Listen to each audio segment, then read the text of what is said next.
Presented by Rocket Mortgage. Live from the O'Reilly Auto Parts Studios, here's Jake Asman. Well, the Cowboys defense has made two stands the last two times. What do the Browns have in store? Mayfield on a fake, flip to Beckham, and he gets away. Now Beckham has room to run. Odell Beckham cuts back. Odell Beckham Jr. all the way. Touchdown, Cleveland. Kevin Burkhardt on Fox with the call. Browns 49, Cowboys 38, your final score. Odell Beckham Jr. sent a reminder to everyone that, hey, I'm still pretty good. And the Browns utilized him in a variety of different ways in this game. He caught a touchdown pass from his buddy, Jarvis Landry. The end-around play at the end really sealed the deal, as you heard there. And Beckham, 154 total yards, 3 touchdowns, just torched the Cowboys. He loves the play against the Cowboys, and the Browns sent a statement. We'll get to how bad the Cowboys defense is, why they're not going to go anywhere this year, why they're lucky to be playing in a division that is once again garbage, that is the NFC East. But to me, the storyline here is the Browns, because the Browns are playing like a team right now that we thought they were going to play like last year. And what has really changed with Cleveland? Well, the big thing that's changed is they have a new head coach. And let's say Kevin Stefanski is just average. We don't know what he is yet as a head coach, but let's just say he's mediocre, right? He's just not the best coach in the league, but he's not bad. That is enough right then and there for the Browns to be a playoff team. Because think about how talented this Cleveland team is. What they have offensively, most teams can't match up with. When you have Odell Beckham Jr. and Jarvis Landry as your 2 wide receivers and Hooper as your tight end, and a running game that features Nick Chubb and Kareem Hunt, you're going to win a lot of games if your quarterback is competent and takes care of the ball and your head coach isn't incompetent. And last year, the Browns had everything go wrong, and it started with Freddie Kitchens.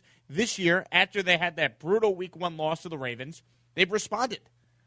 The offense is opening things up in a variety of different ways. They have an identity, which is running the football.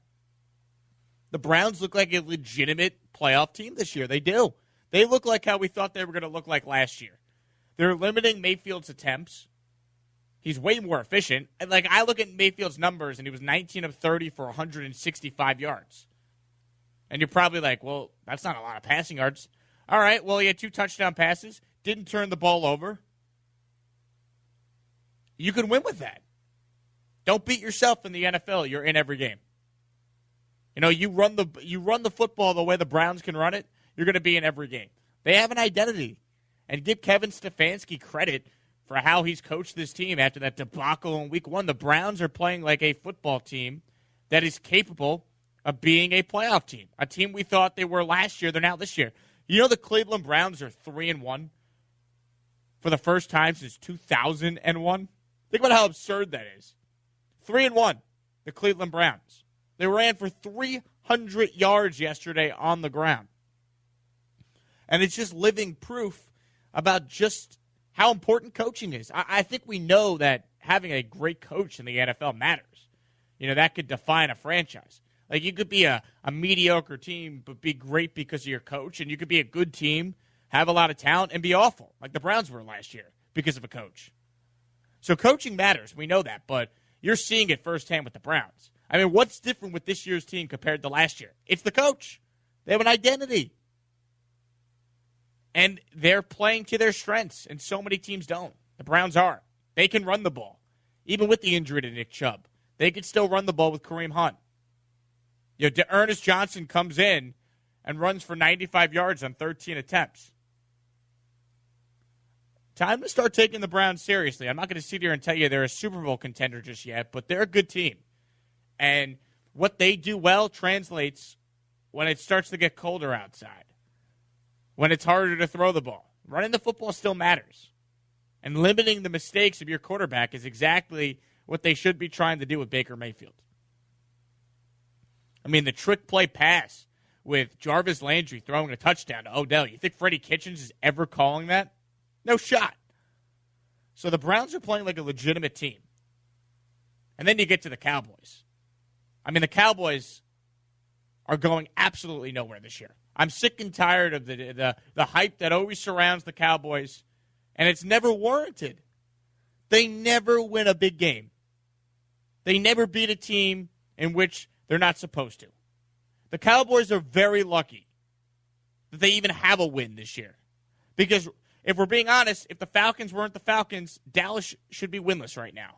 Dallas should be 0-3, 0-4.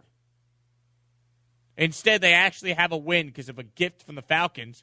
But this is classic Cowboys.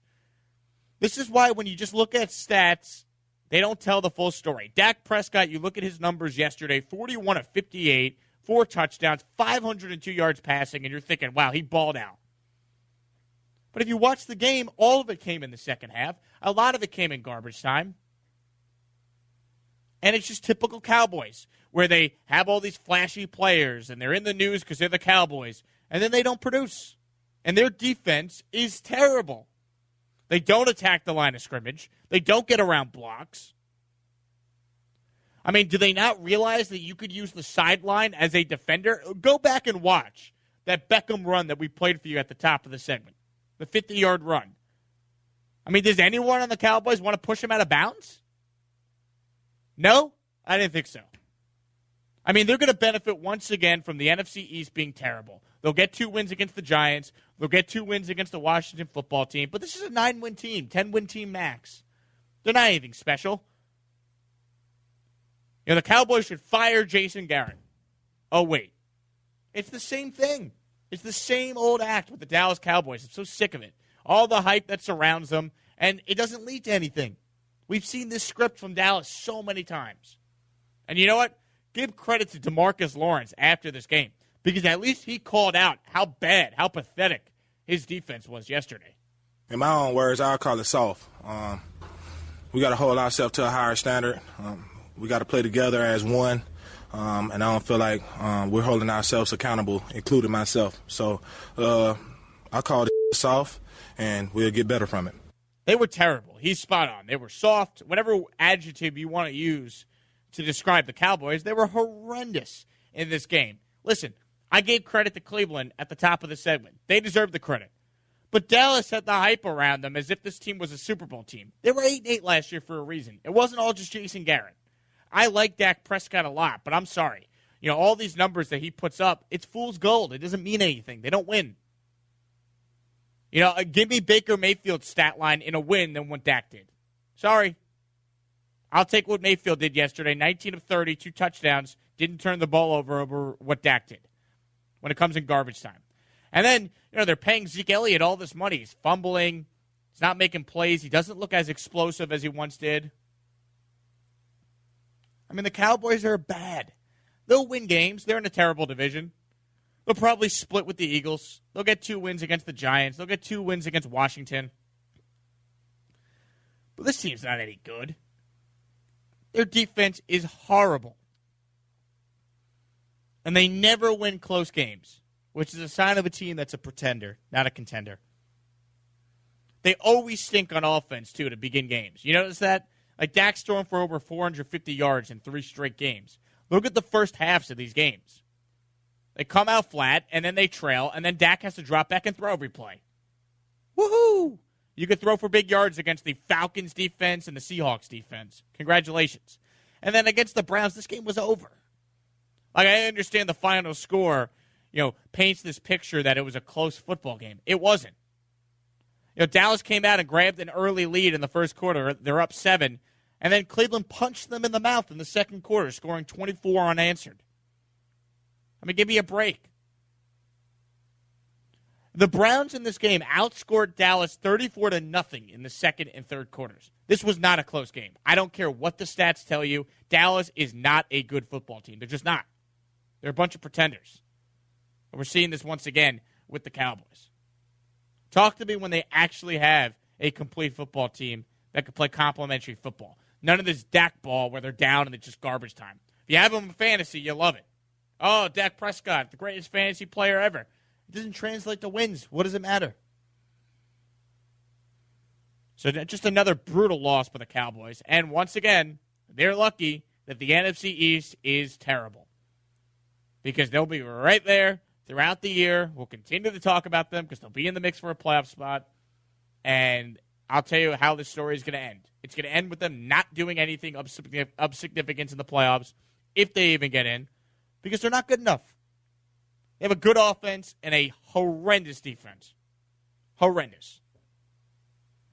800-224-2004 is the number if you want to get involved throughout the morning on the show. I'm also on Twitter at Jake Asman. That's Jake A-S-M-A-N. You can